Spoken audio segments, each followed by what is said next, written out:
Alrighty, welcome back, everyone, to the Second Take podcast. My name is Casey Berger. I'm joined here by my co-host. What's going on, everybody? Alex, thanks for coming back. Once again, we're very excited to have another episode of the podcast with you guys. It's been a few weeks. We were out back in the hometowns enjoying some time with family over Thanksgiving. We hope you guys enjoyed the same. Now, as we've said multiple times, we are the Sports Business Association. The Second Take podcast is associated with the org. If you have any interest in contributing in any way, whether it be the newsletter, the podcast, or any events we may have coming up, you can find anything on our Instagram at GWU SBA, where you will find a link tree with all relevant info. Yeah. We can get started. Let's get started. So, pretty fascinating week for the NFL because Week 14, not only is it kind of significant for fantasy football, but it kind of signifies, the moment where the playoff scenarios really do become clarified. So there's a lot of places that we'd like to look at, when we discuss this week in the NFL.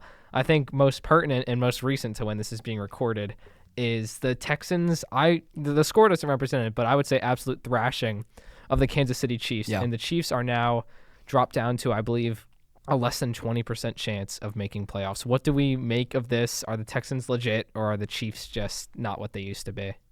Yeah, so I was very bullish on the Jags at one point this season. I was very bullish on the Colts at one point this season.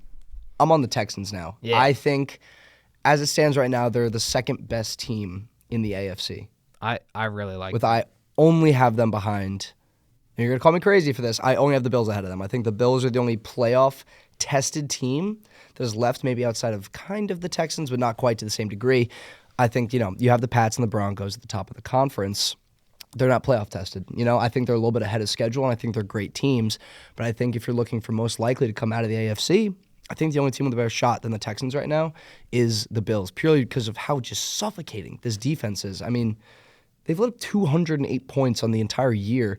I saw something yesterday. I think they've only let up more than 20 points in a game either 2 or 3 times this entire season across 13 games.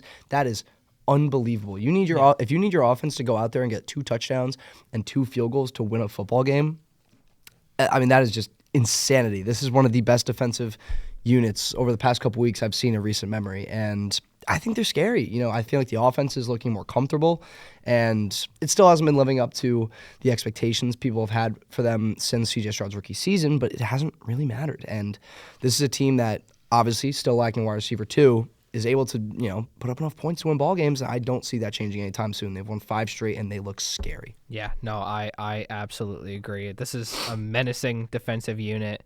And I'd also shout out a team that's very similar to them in the Denver Broncos, who offense isn't as inspiring as you'd like it to be, but just like a ruthless defensive unit. That's why they've won that many games, and the Texans have kind of had to navigate their injury. But yeah, this defensive unit is disgusting. They've got talent at every level of the field. I mean, Danielle Hunter and Will Anderson, probably the best, pass rushing duo in the league right now.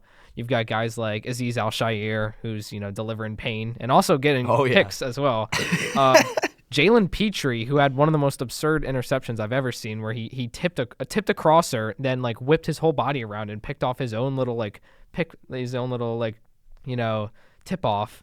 In Kamari Lassiter's a dog, and then obviously you've got to talk about Derek Stingley, who he's top 3. Yeah, he's elite. I mean, Rashee Rice was silent last night. You have to assume Stingley was a major part of that. And exactly what you said, Casey. I mean, two touchdowns and 2 field goals does it handily for you against the best quarterback of our generation, Patrick Mahomes, and this offense, which is supposed to be better. Mm-hmm. Yeah, and the fact that C.J. Stroud has yet to retain that amazing rookie form, it's like this team is so strong, and what a streak they're on right now. I mean, they've won 5 games straight. They're gonna keep winning games. It looks pretty easy coming up. I was about to say. Yeah, I mean.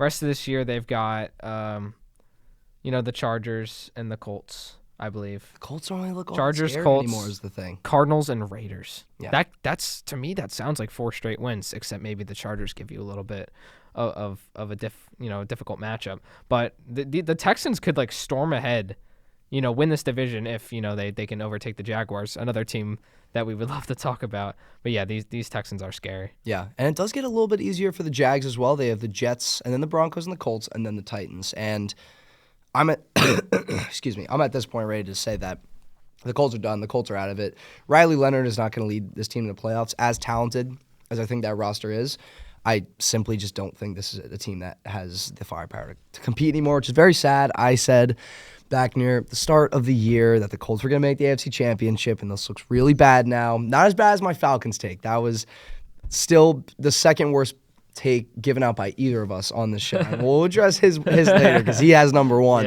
Yeah. I think whoever wins of Jags Texans, though, I don't think they get an incredibly bad matchup. They would play the 5 seed, right? Whoever wins that division. Right. And as of right now, the 5 seed would be like I think it would be like the Bills. It would be the Bills. Yeah. I mean, that's a tough draw, right? Maybe the Chargers storm ahead and take that 5 seed. Maybe. I don't know. The Bills are unpredictable. I just kind of struggle to know ever what they're gonna do. Like last year, they had a really good regular season record, but I feel like usually you get that little midseason slump. They lose a couple games where people are like, "Oh, they should have won. Like they're frauds." Blah blah blah. Then they go on a winning streak. Everyone's like, "The Bills are the best team in the AFC." It's this whole cycle that keeps going. I don't even know how to read them anymore. All I know is it's just the most playoff tested team and probably the last team in the AFC I'd want to see. Yeah. It's going to be really exciting. I just have never seen such an even playing field across the league where no one really knows who is good or not. There's all this discourse on media, like what teams are actually good. And in the AFC, it's so incredibly difficult to tell just because of how tight everything has been and how all these top teams are giving each other very close games. Meanwhile, the NFC feels a little bit more top-heavy. Yeah, But I would absolutely agree with that. I feel like that segues pretty well into talking about what I believe is the consensus best team, despite not having – it's actually tied for the best record in the NFC. But I think the Rams have solidified themselves as at least my Super Bowl winner. That was my pick in the preseason because I just saw how unbelievably well they played last year. In the playoffs especially, that their defense was disgusting. And now you add a guy like Devontae Adams who, I would love to do a study on this after he retires or after this season at least, if this is the most, touchdown-dense receiver season we've ever seen, because they use him in the red zone like no other, and he's obviously a menace down there. But then you've got, Puka Nacua. Matthew Stafford is my MVP right now. I think he has, 27 touchdowns to 2 picks. That's why the Rams just don't lose games, because Matthew Stafford just doesn't make mistakes. And, it's just such a good team. yeah. And to your point, I mean, the AFC, you've got a million teams that compete.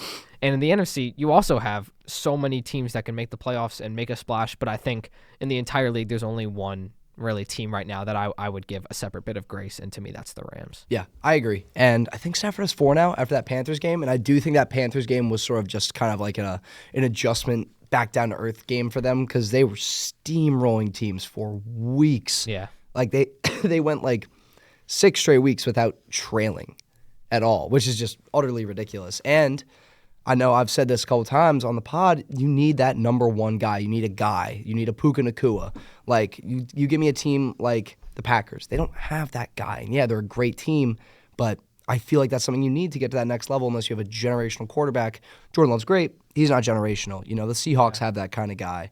I think that the Eagles do. I think A.J. Brown has finally returned to normal form. I know I've given him some slack this season, but I credit that a little bit more to play calling and Jalen Hurts honestly just not being on the same page as him. But we're starting to see a shift of that, and that's why I said they're a little bit more top-heavy, right, the NFC, because you see the Rams, the Packers, the Eagles, and the Seahawks. I feel like those 4 teams are kind of just in a whole other stratosphere from the rest of the field. And, you maybe see the Panthers slipping over the Bucks.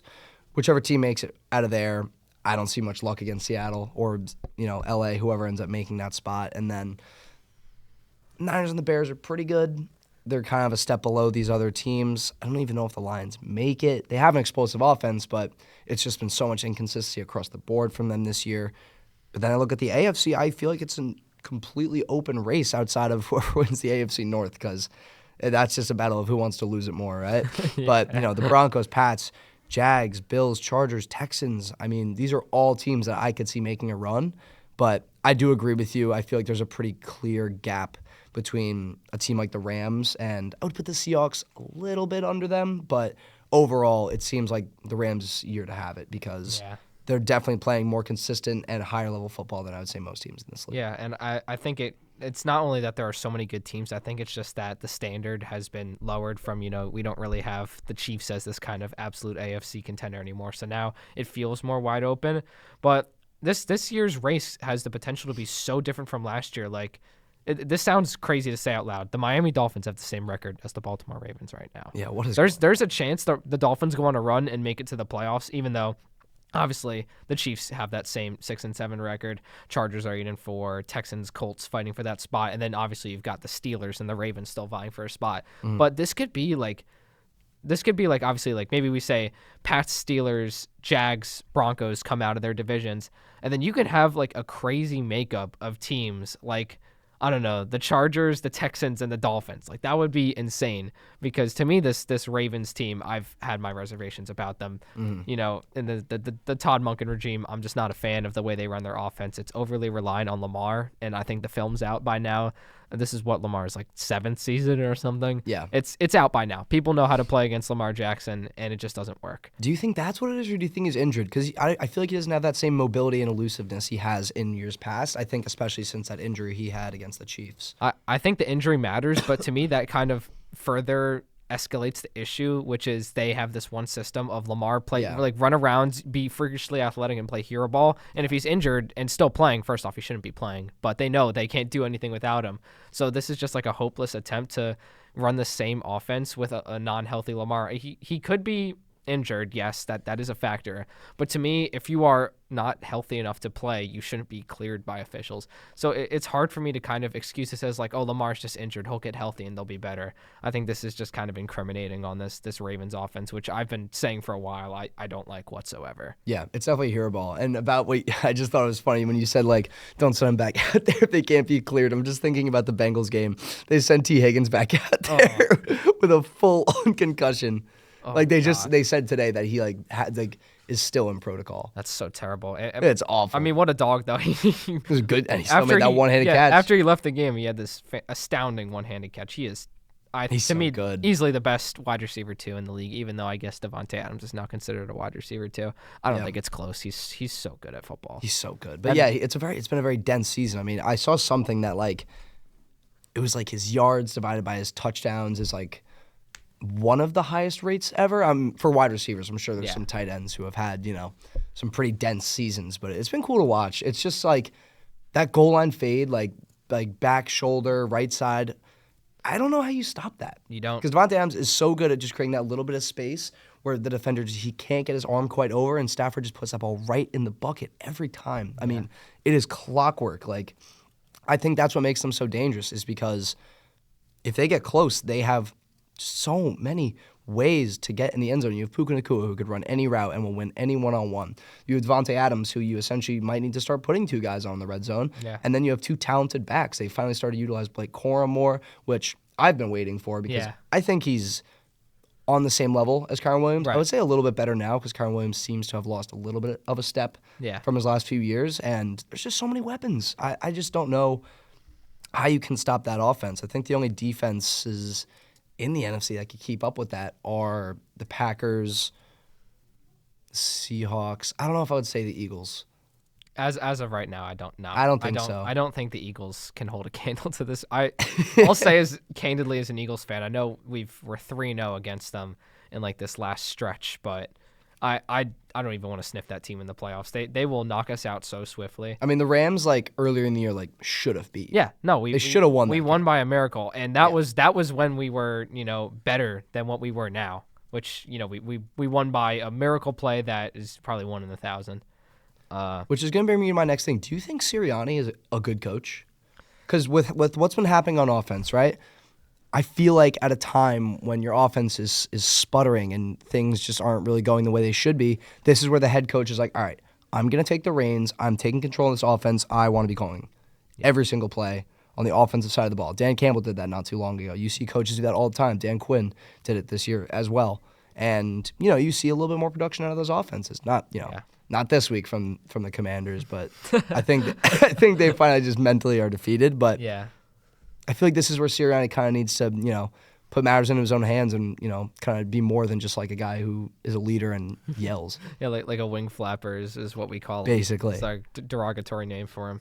It's a really weird situation with Nick Sirianni, because he is the problem right now. Because the issue is Kevin Batullo was in-house hire. He was our, I believe, passing game coordinator over the last couple of years. So he's known the system, but the thing is the Eagles haven't had the same system. We keep switching OCs every year. We've had, the same OC, Shane Steichen, who you could see the beautiful things he's doing in Indianapolis right now. For 2 seasons, that was the longest stretch of the same offensive system that we've employed in consecutive years. So with Nick Sirianni, the issue is we can't move off Kevin Patullo, or he can't, because to him that's an indictment on his decision. And obviously, he's friends with Kevin Patullo. This is a guy he's worked with for years. He's not willing to do it. That's the thing with Sirianni, is that he is so incredibly stubborn. And then you pair that with the fact that he was brought in to be an offensive minded guy. He doesn't really know how to call an offense. He's done it before. I'll say Nick Sirianni calling the plays I think would be better than Kevin Patullo calling the plays, because at least he integrates Jalen Hurts running the football, something that Kevin Patullo refuses to do. And, the entire Eagles offense is lost when you stop. When, you take the threefold RPO, now it's a twofold RPO, and now no one's, falling for Saquon runs anymore, right? But that's kind of a long answer to your question to say, you got to give Sirianni some grace because he just won a Super Bowl, right? Yeah. And there are intangible aspects of being a coach, like Mike McDaniel in Miami has all the talent. I don't think a single person in that locker room respects him. And Sirianni is a culture guy. It's funny to laugh at, and it is kind of funny. But that's just what he is. That's what he's great at. But it's time for him to accept that, rookie play callers from inside the system don't work. Kellen Moore, outside veteran play callers work. And that's something I hope we'll get back to next season after, what I expect to be a disastrous playoffs. I wouldn't say disastrous. I don't think this is as big of an unraveling as we saw a couple years back. Yeah. However, I do very much see the concern, and I don't really think they're at danger of not making the playoffs. Before the Cowboys lost to the Lions, the pressure was heating up. It was it's now or never. We need to establish ourselves as the top team in this division. Now they got the cushion. They can afford this loss. They have 2 games against the Commanders coming up, and then another pretty easy matchup, I think, against the Raiders. Yeah, we get 2 games with the Commies, the Raiders, and then we play the Bills. It could be worse. Yeah. It could definitely be worse. No. So yeah, we should come away with this division, but it's a matter of principle. We can make the playoffs, but it matters what you do in the playoffs. So yeah.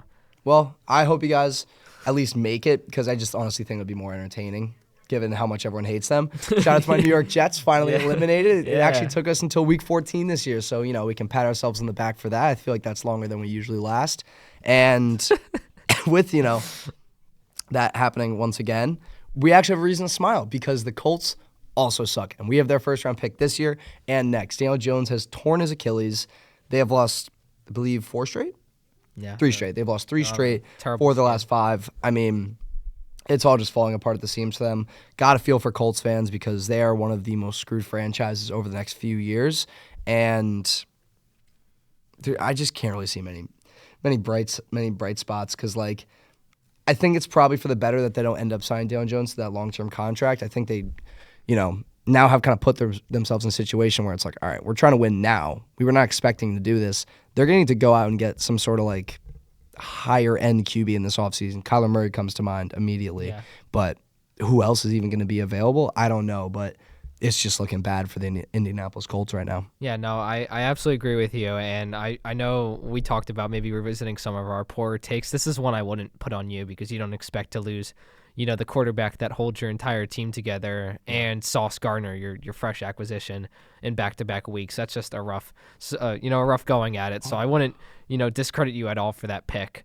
I would say, if there happen to be any Colts fans listening, there is silver lining, which is that, to me, Daniel Jones was not necessarily it wasn't Daniel Jones coming in that really elevated the offense. It was a veteran who could run an advanced system like Steichen's to the maximum, because Daniel Jones really wasn't that incredible this year. He played super well, don't get me wrong, but it's kind of similar to Sam Darnold and Kevin O'Connell's system in the Vikings last year. They went 14-3, right? He didn't get injured. For all we know, that's how the Colts could have ended here. But the silver lining here is that, hey, maybe Daniel Jones goes and signs a much more lucrative contract than he deserves somewhere else. And now the Colts can bring in another veteran guy, similar mold to Daniel Jones, who just knows how to run an offense, right? Not really polished on the upcoming quarterback free agent class. Yeah, Kyler Murray is an option. I don't know if that's really what you're looking for, because it's just you have to kind of restructure your whole offense. But I would trust a guy like Steichen to do it. He's a genius. Yeah. I think that's a great destination for him to go. There's also other veteran guys like Jameis Winston and Russell Wilson. The Giants almost certainly won't be back next year. Guys you can use as a stopgap. Maybe you take someone like the back half. Well, I guess it would have to be in the second round, right? They don't have their firsts.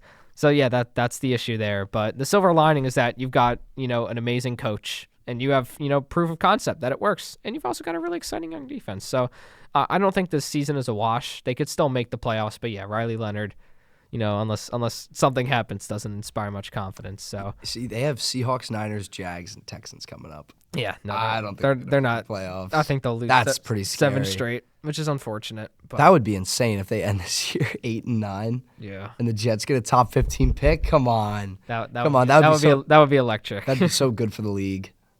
Because Jets could use that to trade up to 1 too, right? Because where do you think their pick's gonna land? Like maybe like 3 or 4. I mean, are they beating out the Browns and the Titans? They're pretty terrible. Or the Raiders. We have the head-to-head over the Browns. Titans are 2-11, but I don't think they're gonna win another game. They're so bad. The Raiders. The Titans are so bad. You're not beating out Titans or Raiders. Definitely. I guess maybe the Raiders squeak one more out, but the Raiders somehow are worse than the Titans. To say maybe they beat the Eagles, but the Titans hilariously have a negative 156 differential, which is unbelievable.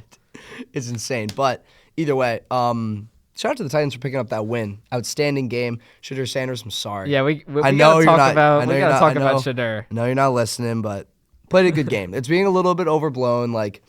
Of his 360 something yards. Oh, about the yak. Yeah, it was a lot of yards after catch, which is not a bad thing.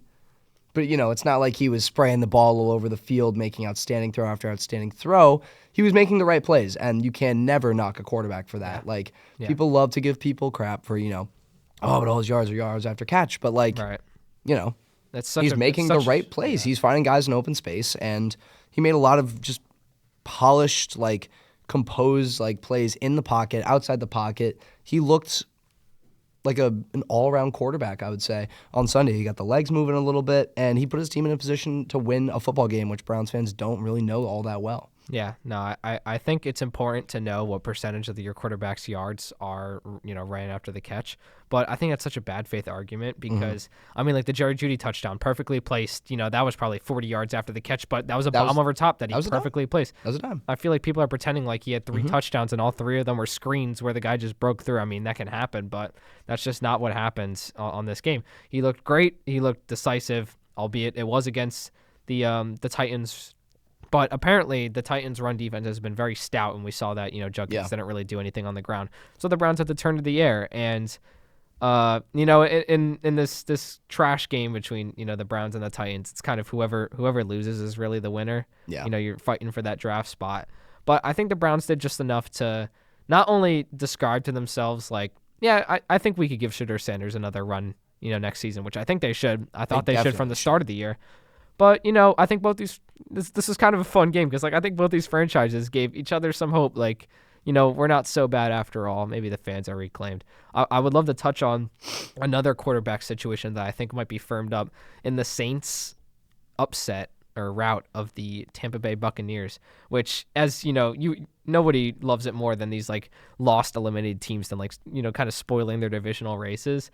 I think the Saints might give Tyler Shuck another run next season because, oh my God, this guy has wheels. I did not know he could run like that. He's been impressive, honestly, this whole season. Yeah. Because, people expected nothing out of him. Because, in college, he wasn't even that good.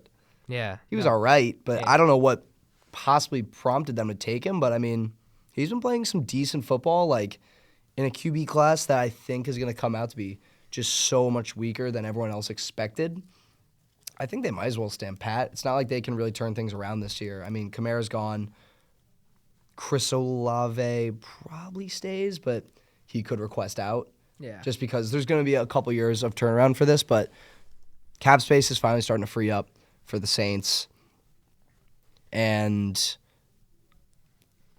I'd say they have a okay coaching staff. I think Kellen Moore is on the right track. A lot of their losses this year have been semi-competitive until, the fourth quarter or something. And I just don't think it hurts to give Tyler Shuck another year to go out there, and just show what he's made of. I think Shedeur Sanders has earned that same right based on the small sample size that we've seen from both of them. And obviously Cam Ward too, right? Like I know Cam Ward, a lot of people are panicking, but I mean, you look at what's around him, and I would hope maybe they can get, maybe the highest graded offensive lineman in this draft, nice. Yeah. or a receiver would be amazing. They also need to just clear house, like yeah. entire like coaching staff, management. Please get out of the building like as soon as the season is over. Yeah, because it is a pretty big mess, and I think that's been like the biggest shortcoming this season because they also just put a horrible roster around Cam Ward, and he just shows so many flashes where it's like that there's talent there. You just need to maximize it. You need a coach that can come in and I think do similar to what the Patriots had done, which is bring in a veteran coach who, can implement his own system and not try to build this new culture, come in with like an established way of running things and surround him with playmakers that can actually fit his play style and stop signing receivers. Please stop signing receivers, Titans, who are over like 32 years old. Because it clearly has not been working. No, it's doesn't seem to be like a very, organization that's willing to spend a lot of money, but I hated when the Raiders brought in Pete Carroll and Chip Kelly. I just thought it was way too early. Especially when you bring in a guy like Geno, it's not even like he's going to be a permanent player on your team. It's Geno too early. Sucks. Yeah, Geno sucks. Not to mention he's garbage. He's garbage. That was the most mind-numbing move I ever seen. Yeah, no, stupid, ever seen. Idiotic decision. But I bring that up to say like that's the wrong time to bring in guys like Pete Carroll and Chip Kelly. But when you're the Titans, you've got the pieces now. So now is when you want to, bring in a coach that can bring a new identity to the team because the Titans, that's just what they are. They have no identity. They barely beat the Browns, and they beat the Cardinals on one of the most miracle wins I've ever seen, which is shockingly probably not the biggest miracle win of the season, or it was. Cardinals just suck. Yeah, what a shame. There's I don't think we've talked about the Cardinals like this entire year. There's nothing to talk about. Shout out Michael Wilson. Yeah, I am. He's actually such a Michael Wilson lover. I actually took one of my classes. I didn't get him in any of my leagues, unfortunately, but one of my classes this year, I actually got to meet. He's in my class, Kyler Murray's cousin. What? And we've just been talking all year about how much we love Michael Wilson. Are you serious? I'm absolutely serious. Kyler Murray's cousin goes to George Washington. Yeah. What do you know? You learn something new every day. Small world, right? But I mean, I bring that up to say every week we talked about how much we love Michael Wilson, and seeing him kind of go off without Marv, it's such a joy because he's great dude off the field. He's better than Marv. He's so talented. I would say honestly, he should get more tick. I think it's not even like Marv is like soaking up 15 targets a game when he's playing, but like Michael Wilson has shown that he's been a better player this season. That's just what it is. No, I agree. And there's something about Marv. I don't know what it is. I just don't think he's not bought. I don't think he's got it. But I think that actually transitions us nicely into our next sport, NBA, because I was going to say another small world thing. Guess who my high school history teacher was? Who was he? Karl Anthony Towns' aunt. Really? Yeah. Who was she, I guess? That's crazy. Very random. Wow. Which actually leads us in nicely to NBA. So Karl Anthony Towns has picked it up since his slow start to the season. Knicks have won 3 straight, up to 16-7 on the year. OG Anunoby is back. Now, Knicks have looked good. Celtics have looked better, as we saw the other night when the Celtics beat us. That hurt. Celtics are, on a run right now, and now we're about almost a third of the way through the season. Not quite, but just about. You're finally starting to get a little bit of a sense of like, who's going to be hanging around at the top this year. You see the Rockets, slow start, they're 15-6. Nuggets, Lakers, Thunder have kept up their dominance. Spurs have stayed afloat even without Wemby. You see the Timberwolves finally back to form. Thunder have one loss, which I didn't know coming into this. I thought they would have lost at least a couple games. Yeah. It's unbelievable how good that team is. I know. And it seems I was wrong. Remember when we gave our like one team that we could see being like the upstart team, like the Kings of 22 or the Pistons last year? My Portland Trail Blazers have not been getting it done. No, but they've looked good. They competitive losses. This is ethical tanking. Yeah, and they have Denny, who's kind of the leader of this new movement. He's averaging 26. Yeah, I didn't expect that to keep up. Unbelievable how he's averaging 26. I'm such a Denny Avdia believer. I loved him in Washington.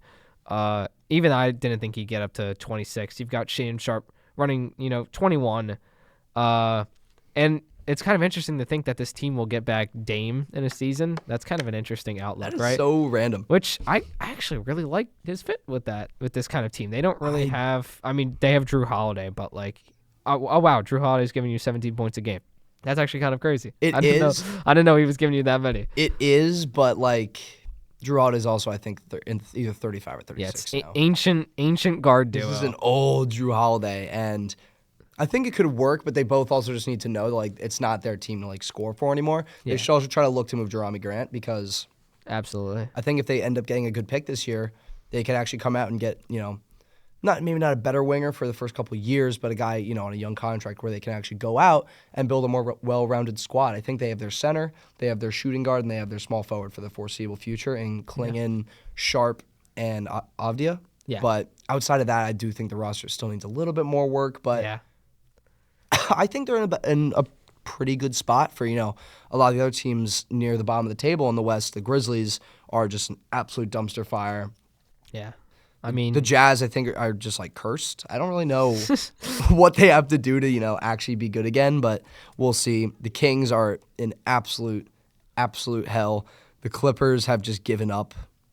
yeah, I mean, And the Pelicans are still the Pelicans. If They you- probably won't be good until they move out of New Orleans. I mean, if you look at the Jazz right now, like this roster is just I mean, obviously Keontae George He's so is, good. is the I would so say the good. lone bright spot because Laurie's love him. 27 is just a campaign to get traded, which Yeah. he almost certainly will be. It's like contract year Julius Randle.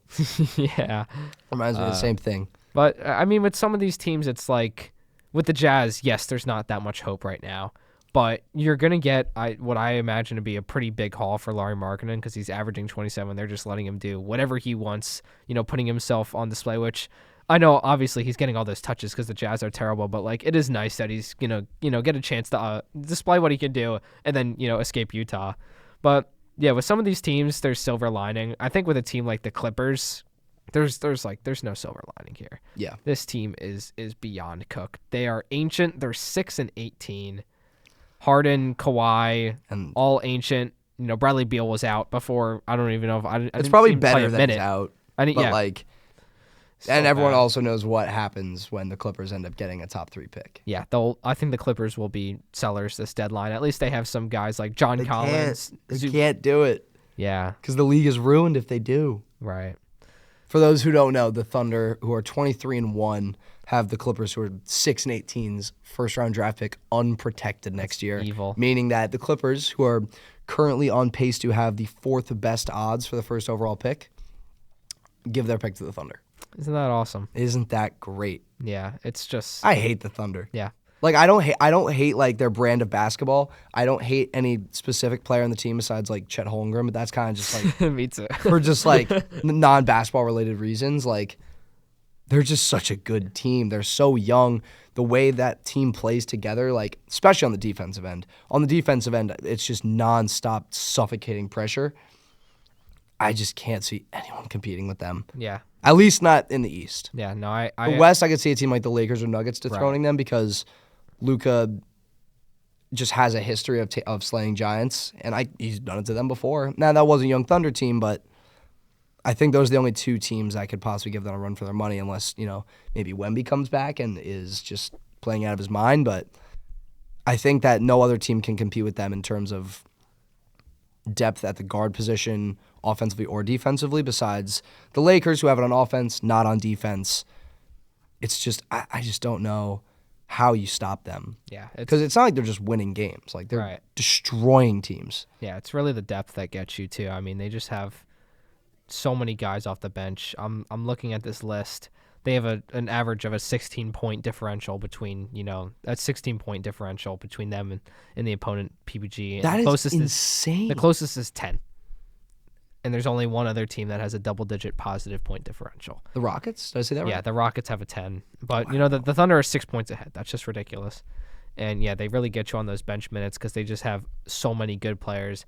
I mean, I know, like, A.J. Mitchell, I believe is the name, has kind of, like, gotten minutes this year, and he's been really, really good. Yeah. But they just have everybody, and then they have they could go out and get Giannis tomorrow if they wanted to. And maybe they should because, like, they can't pay everybody. Maybe they should go ahead and get a guy like that, which I think transitions pretty nicely because speaking of, teams that have not really lived up to expectations, the Milwaukee Bucks are particularly very, very poor to start the season. I think Giannis is gone. But yeah, I think he's got to go. and there's been a million trade ideas floated. Do you have like a destination in mind you'd love to see him go? I would love to see him on the Knicks. I just don't know exactly how viable that would be in terms of the package we could send. Right. Because I think, obviously, we'd have to give up Karl-Anthony Towns Yeah. and then one of Mikal Bridges or OG. But OG and Mikal are like the entire engine of this Knicks team because, as we saw in the playoffs, like opposing coaches can make it so that we can't even have Brunson and Cat on the court at the same time. Yeah. Because neither of them can't defend a stop sign. Right. And, bringing Giannis in fixes a lot of those issues. He's an outstanding defender. I just worry about, depth. And if it doesn't work out, then what happens with our draft picks? We're going to have to give up at least 4 first-rounders on top of the couple players that we'd have to give. Yeah. It's a scary proposition because you are putting all your eggs in the basket that will work. And there's this whole chemistry aspect with the Knicks where, they love each other. They, hang out with each other outside of games. Like there's a clear connection there that this team has with each other. And, you bring in a family man like Giannis who may not come in and fit that same culture. Of course, he's a great guy. People usually have good things to say about him. I just worry about, breaking up that team connection and kind of, new coach, now new superstar who's going to come in and be that guy who's going to run the offense because, he's been taking up the ball for the past 3 years for the Bucks ever since they haven't really had an established point guard because Dame Lillard was there, but he didn't even play half his games for the Bucks. Exactly. So, it might just mess with that offensive dynamic, but at the same time, Jalen Brunson, I'm still not totally sold he can be the number one option, like the clear-cut number one. Like he could be a 1A, 1B type situation. Right. But, the way he kind of controls an offense, it's very slow. It's very, I'm going to dribble out the ball until there's 13 seconds and then do something. That's not going to work against every team, especially a team like the Nuggets or the Thunder. You're not going to get past a team like that with that brand of offense. And Giannis would help that, but that would, take away a lot of their assets. And they don't have very good wing depth, as we have seen this year. It's a lot of guards, a couple big men, but we don't really have a really good backup small forward because I wouldn't even classify Josh Hart as a forward. Right. Yeah, He's just positionless. I don't know, but I think if not there, then the Spurs would be really fun to watch. Yeah, I think on the Knicks ends, obviously chemistry is something you don't want to disrupt, but if you had a chance to get Giannis for I think I've seen mocks that are maybe Cat, Josh Hart, and 4 firsts, you've got to go after it. Cat and Josh Hart definitely do that. I think definitely having Cat. Yes. Not only his contract, but the prestige he is as a player makes the Giannis trade super compatible. You're kind of switching out power forwards, and then the Knicks just have to supplement whatever that gap is between Cat and Giannis. Which to me, in the NBA for contenders, 4 first-round picks, that's really not that. It's not the end of the world, valuable. Yeah. Especially when you have that core set in stone. Right. The guys you have long term that are going to want to stay here. But yeah, I agree on that end. But I do unfortunately think. I think the Knicks have the better win now offer if the Bucks were just trying to mix it up, get Giannis off your team, but maybe still remain relevant. Yeah. They have the better offer, but in terms of the Spurs, they have a very clear logjam at the guard position where other teams have the issue where they don't have enough good guards to play. The Spurs have too many good ones. And do you think they would give up Castle, or do you think they give up Harper in a trade like that? Because they're obviously giving up one of the two. Yeah, they've got to give up one of the two. I mean, you would love to be able to keep De'Aaron Fox out of or keep putting De'Aaron Fox in the trade and keep the other 2 young guys is the Fox best. Has been balling is the thing, but he's been fantastic. Exactly. But we haven't really seen him with Wemby. That's my one reservation. We haven't seen that duo in more than 10 games together yet. Yeah, I think it'd be important to see how that right kind of gels together. Yeah, because they've been separate. It's been either just one of them being that number one scoring option, and they can both do that. De'Aaron Fox has been a pleasure this season. Yeah. But if I were the Spurs, as much as it hurts to give up a guy like Stephon Castle, I don't have as high projections as I imagine the organization has for him. The guy is super talented, but I don't think, especially because you have to compare the timelines that you have. You have Victor Wembanyama. You don't need an ultra superstar. You need role players. And Castle's super athletic. He's super talented, but you have a guy like Dylan Harper on your bench. You have De'Aaron Fox. You've got to be willing to give up one of those guys where, to me, Harrison Barnes is the clear gap in this lineup. You could probably send him back in the trade. Hey, send Harry some love. Send Harry some love. I do Everyone needs a Harrison Barnes, I think he has a new Jay nickname, Crowder kind of guy. Harrison Barnes has some new nickname that I don't know what it's like. Mr. 100%. I could be getting that wrong. Mr. But 100%. I mean, you could send out a guy like Stefan Castle, Keldon Johnson. If you had to give up Devin Vassell to do it, I mean, it's painful to give up all these young guys, but like as an organization, you want to win games. And I think the Spurs are definitely going to be in on the Giannis sweepstakes. And I think they offer, in terms of the Bucks being realistic about what they are as a team, they offer the most enticing package of it'll be draft picks and it'll be young guys that contribute immediately. And, maybe you get a guy like Stefan Castle. Maybe he does turn into like a 25-point per game guy. And to me, that's a win for the Bucks. You get a guy off your team, franchise legends, best player in Bucks history, other than, than Kareem. But Giannis in that specific organization, yeah. Uh, But like it's honestly just a matter of like if Giannis wants to leave, they'll trade him. If Yeah. he doesn't, they'll keep him. Yeah, because you he's gotta- always wanted to stay. There's always these rumors every offseason, but like yeah, it's not the roster, it's just not there. I know Ryan Rollins has looked pretty good this year. Kevin Porter Jr. since Giannis has gotten hurt has looked pretty good, but the roster fit is not there at all. No, you have to move on, and I think They might need to rebuild. because of what Giannis means to the organization, I think they'll do him that service. And I think in maybe about 10 or 15 games when it becomes really clear that the Bucks aren't doing anything this year, because I mean that was kind of the message that they were sending this offseason, getting rid of Dame. I think that's something you've got to grant him as the best player in your franchise's history, and I cannot wait to see where he goes. Yeah, he also is out for the next 2-3 weeks, I think. I think he might have to get off. Got a calf strain. He has to get off designation. He does before they He trade does him. before So they can trade him. I'm sure maybe they'll ship him right off the injured list. I mean, it depends what he decides to do, because I don't even think he knows yet. But either way, that's going to be an interesting development. And do you think there's any other guys kind of on the move mid-season? You think the Kings offload one of their two like fake stars? It's difficult. Sacramento Bulls? I know from what I've heard is that Sacramento, they've been trying to obviously offload Zach LaVine for years. I still think he's a talented dude. It's a hard fit for a team because he's not a winning ball player. Yeah, no, he requires the ball in his hands, and he's not as efficient or as good as these other guys. But he's like, you can't really add him to a contender. That's what's so polarizing about him. And I feel like I've heard rumors that like the Kings are willing to pay people to take Zach LaVine, but then you have the contract, you have to match those contracts. Yeah. It doesn't work. I don't think they can offload him. And maybe they're not so, inclined against doing that in the first place, because you bring in a guy like Russell Westbrook. I mean, I feel like maybe the Kings are trying to lean into this like old veteran style, which they're 6-17. Clearly that hasn't worked out for them. Yeah. But yeah, I mean, they could try to move one of those guys. It's so difficult because there's no demand around the league. And as the Kings, like, how does that look for you when you bring in all these old veterans and then you pay people to take them off of you? Though I know a team like, the Brooklyn Nets, they're always, the last few years ever since that super team got broken up, they've just been working as like the cap exchangers. Yep. So if I were to, predict the trade for one of those guys, I think they would move Zach LaVine to the Nets and, send back maybe some big ballooned contracts that the Nets love to collect. They really and do, then get some assets back along with Zach LaVine, and then maybe Brooklyn Nets basketball is actually watchable. I would appreciate that trade. But yeah, the Kings have zero future. Yeah. I mean, Kings Sabonis are is so like, screwed. Sabonis is the key player there, but that's not who you want to run an offense. You can't really build a team around Sabonis. That being said, he'll definitely have more suitors than DeRozan and LaVine. Yeah. And I think a Sabonis adjacent guy, I know we talked about him before, I could see Lauri Markkanen being finally on the Yeah, move. absolutely. They don't really have a reason to keep him No. at this point, because especially he's starting to get up there in his 20s. This team is not even close to competing. I think they do well to send him off to a team like, I know the Warriors have been in the market for him a couple times. I think a team, honestly, like the Pistons. Is that crazy to say? No, I don't. They don't really have that. They don't have that second guy to go get a bucket. Jalen Duren's been outstanding this season. Absolutely. But Jalen Duren's also a center, right? He's not going to go out there and get his own bucket. Whether in crunch time or isolation, they throw a double at Cade.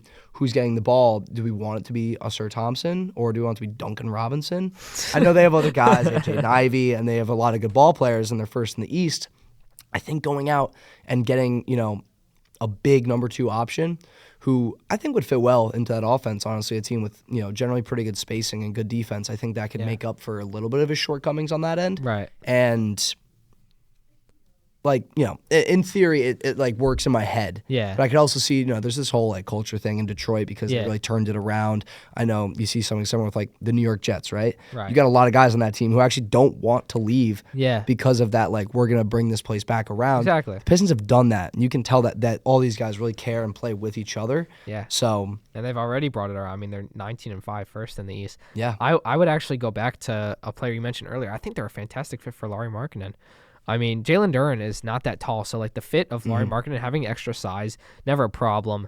And I think the thing with the Pistons is that this could be just personal bias, but I think you want to get Duncan Robinson out of your starting lineup as soon as possible. Probably. I think you could shift down that lineup, move Asar to the 2, Toby at 3, or maybe slide in Ron Holland or Jaden Ivey. And then you put in a guy like Lauri Markkanen, replace the shooting that they've lost since Malik Beasley left, who I thought was such a contributor. I personally love that fit. But I think the Pistons will absolutely be buyers. And I think the team they could buy from are the Pelicans. And the Pelicans are a team, they have so many players that I love. They're 3-21. I mean, I don't really know. It hurts. I mean, it's obviously Poole's been injured, Zion's been injured, but to me, this team is like a gold mine of players you could trade for. I mean, Trey Murphy is an unbelievable basketball player. He's so athletic. I don't know why he's listed at shooting guard. He's like 6'10". Yeah, he's huge. He is such a boon to any team that can have him. You slide him right into your lineup. You could play him anywhere from 2 to 4. Suddenly you have a 6'10" 3-and-D guy who's dumb athletic. He is so talented. I would cry actual tears if the Sixers went out and got him. That would be huge for you guys. Begging for him. Herb Jones, another fantastic 3-and-D guy. Obviously Zion is intriguing, but does that really happen? And then they've got Derek Queen, questionable draft choice, but he's looked fantastic so far. Yeah. You've got, I mean, if you're a team looking for a backup center, I mean, Yves Missy, kind of an interesting prospect. I mean, no one knows about him, but he's a solid. Yeah. He could be a starting center on a championship team. Super athletic. And I mean, I've always liked Sadiq Bey, but that's kind of a filler. But the point being is, like, this team's 3-21. They should be selling everyone they can. Yeah. If you can get out of Zion, get out of him. If you could get a bag for Trey Murphy, which you will, because I mean the league's waking up, you could probably get a quality player in like 3 to 4 firsts for Trey Murphy. Just ball out. And Herb Jones, you've got Jeremiah Fears to build around. Maybe Jordan Poole if you can offload him as well. Jordan Hawkins. Oh my God. How are There's so many promising How players. are they 3-21? They have all these fun young players. I really hope they sell most of their rosters, because just to get to see Trey Murphy play in like a real city will be such a gift. I just want to see him play competitive basketball. I love Trey Murphy so much. I'm a big fan. But anyways, I think that will wrap up our episode for today. We hope you all enjoyed, and we'll tune in for our next one. And yeah, thank you guys. Thank you so much, everyone.